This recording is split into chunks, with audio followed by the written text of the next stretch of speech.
The next question is, what is Islamic views on dogs being pets? So the issue of dogs being pets has been, in my humble view, grossly mishandled and misinterpreted. If you see from the Quran, the first thing that comes to your mind is that dogs which have been trained and they are let loose on a prey for hunting, uh, if this is something which the Quran is encouraged.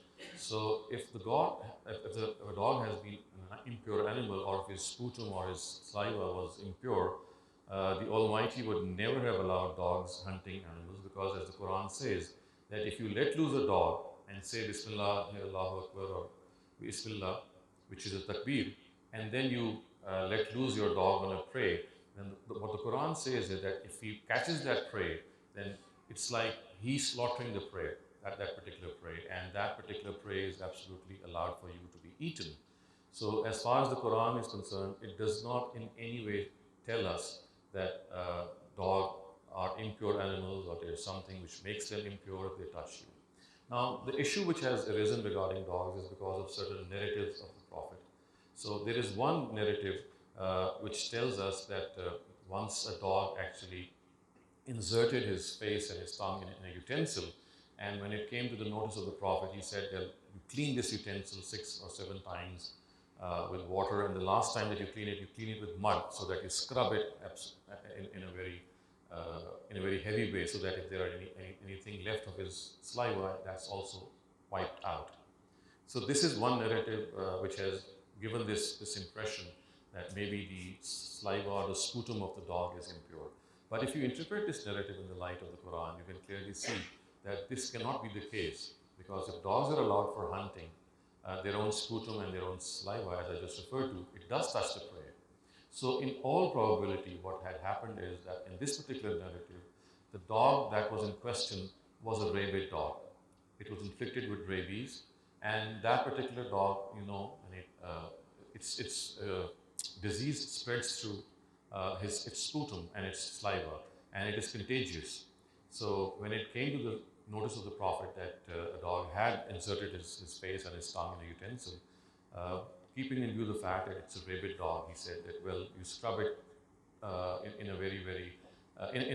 in a more elaborate way, so that the disease is not transferred to any other person.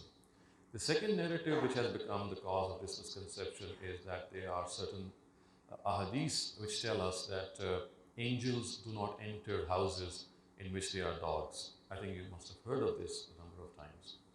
But if you, one of the important ways to understand a narrative is that you gather all similar narratives of the same topic, and then you can conclude what exactly happened. Because what happens is that different narrators, they relate different parts of a story. Maybe the one that they were privy to, they came at a certain instance and a certain thing was happening, and they just reported that part. And then what happens is that at times, later narrators, they generalize some things which were said by the early narrators. So that is why it is essential that whenever you have hadith narratives saying something, you must gather all those narratives, collate them, compile them, and then come to a conclusion. Now, if in this case you do so, you will find out that there was just one incident which happened in the life of the Prophet, and then later narrators actually generalized it and sort of made it into a general prohibition. And that one incident was that Gabriel wanted to visit the Prophet once, and he did not actually come into that room where the Prophet was, because later he informed the Prophet that there was a puppy, a dog, who had relieved himself below the bed of the Prophet, and that place had become dirty. And later on, when he visited the Prophet, and he had actually promised the Prophet that he'd come at a certain time. So when he didn't come at that time and he came later on, the Prophet asked him that, why didn't you come when you had promised at that particular time? And he said that I didn't feel like coming because there was a puppy under your bed and he had dirtied that place. He had done potty there. So and this is something which I'm too sensitive to, and I would not like to come into such a place. So it is this thing that was generalized later on by narrators, and something which was a specific incident in which Gabriel's personal inclination regarding a particular puppy who had relieved himself was brought to the fore, that people later on generalize it that all kinds of puppies and all kinds of dogs which are found in a house are instrumental in not letting angels come in. So what the lesson that we can draw from this, that if your dog is not properly trained, not properly potty trained, then this is something that you ought to do, because it's just going to dirty your place. And your own sensitivity towards cleanliness, towards hygiene, is something what the Prophet wanted to point out, and what Gabriel wanted to point out, that we need to be sensitive regarding our hygiene and cleanliness of that place. So, cutting the long story short, if you are able to train your dog, if he's living in your own premises, if he's living in your own house, and he's properly trained for the purpose, then there is absolutely no problem as far as keeping dogs is concerned. So, keeping dog as a pet, I can say, is virtually the same as keeping a cat. So, just as a cat would not raise any question whether it's impure or pure, a similar thing should arise in your minds regarding a dog. But because of these two categories of narratives are there in our literature, hadith literature, that we generally think that dogs are impure, or they are beings, when they are present at a place, then they are instrumental in not letting angels enter that place.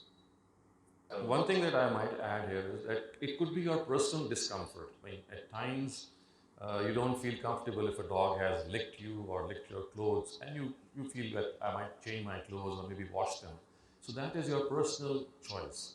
You cannot say that this is something which nullifies or maybe negates the fact that you cannot offer the prayer in those clothes. That is not the case. I mean, it does not dirty or make your clothes to be impure. Otherwise, as I said, the Almighty would never have allowed the hunting of prey through these trained animals and dogs. And the second thing is that as far as dogs are concerned, I can tell you that out of my own experience, 3 years ago when I was living in the US, so one of the apartments that I was living in, I had another apartment in which a very old lady, she was living there. She was like a 90-year-old lady. And it was such a pleasant surprise for me when I once went to see her. I could see that she had just one dog, and that particular dog who was living with her, and that dog was her biggest companion. She would ask that dog, go and fetch me that medicine, and it was unbelievable that the dog would go exactly to that place, fetch that medicine, and come back to her. And then she would say, go and fetch me that shoe, or go and fetch me that piece of cloth. And she was talking in English. And that shepherd dog, that trained dog, was, I mean, so trained that that dog was helping out that old lady in a manner that I think even maybe her husband, if he'd been alive, would not been able to help her. So I think that we need to revise and revisit this understanding that as far as such animals are concerned, who are so faithful to you, who are so beneficial to you, and about whom we don't have anything against them in the Quran or in any hadith of the Prophet, I mean, we need to really, really make up for this misunderstanding.